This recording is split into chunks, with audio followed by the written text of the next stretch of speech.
The Dodgers are the hottest team in baseball as they're in the midst of a 10-game winning streak. This 10-game win streak has catapulted the Dodgers above every other team in baseball as they currently have a 77-33 record, which is the best in the league. And with the Dodgers so hot right now, I thought it'd be a good time to drop a video talking about their roster top to bottom. And that's of course what we're going to be looking at in today's video, and towards the end I'm also going to be discussing their chances of coming out of the National League. So with that in mind, let's hop right into this. First, we're going to take a look at LA offensively. They are clearly one of the league's best as they currently have a 786 team OPS, which ranks first in all of baseball, and they have 143 home runs, which ranks 6th. Mookie Betts is yet again playing like a superstar as on the year he's hitting .275 to go along with 25 home runs, 59 runs driven in, and 9 stolen bases. Trey Turner is having yet another amazing season as he's hitting .308 to go along with 18 home runs, 81 runs driven in, and 20 stolen bases. I've said it before and I'll say it again, Trey Turner in my opinion is the most underrated superstar in today's game. Like, those numbers I just mentioned are MVP caliber numbers and you don't even see him in the MVP conversation. Freddie Freeman, the huge signing of this offseason, is having a great year in LA as he's hitting .322 to go along with 15 home runs, 71 runs driven in, and 9 stolen bases. Will Smith, who I think is the best offensive catcher in the game, on the year is hitting .275 to go along with 16 home runs and 62 runs driven in. Justin Turner, who recently returned from an injury, has been pretty solid as on the year he's hitting .257 to go along with 8 home runs and 55 runs driven in. Cody Bellinger has had an up and down season up to this point, but he's been a massive improvement over last year.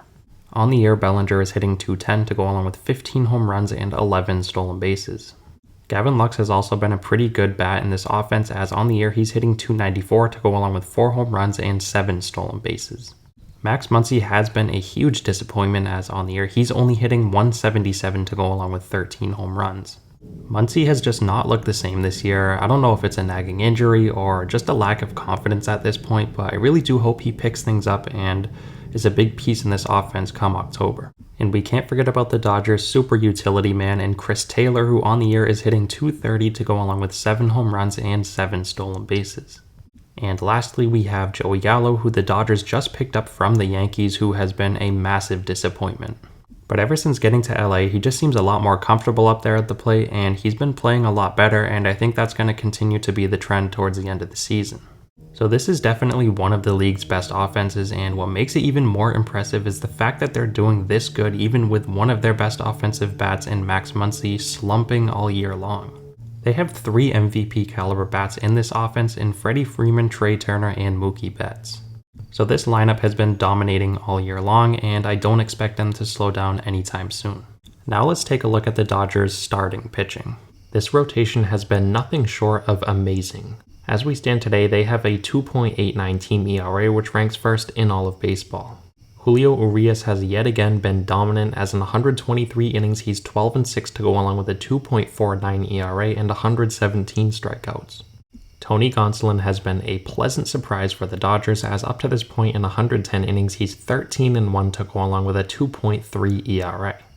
And you can say the same about Tyler Anderson as in 122 innings he has a 13-1 record to go along with a 2.72 ERA. Of course, they have Clayton Kershaw, who is currently on the IL with a back injury, but he is expected to be back in late August. Prior to getting injured, Kershaw was yet again dominating this season as in 85 innings he had a 2.64 ERA to go along with 88 strikeouts. Andrew Heaney has been taking Kershaw's place in the rotation and he's been doing his job and then some. In 28 innings, Heaney has a .64 ERA to go along with 37 strikeouts. I also got to mention Walker Buehler, who has been out since early June with an elbow injury, but he is expected to be back before the playoffs. All in all, in 65 innings, Buehler had a 4.02 ERA to go along with 58 strikeouts. And the last starting pitcher I want to talk about is Dustin May, who has been out all season long with an elbow injury, who is expected to make his season debut next week at Miami. So not only is this rotation extremely talented, it's also very deep.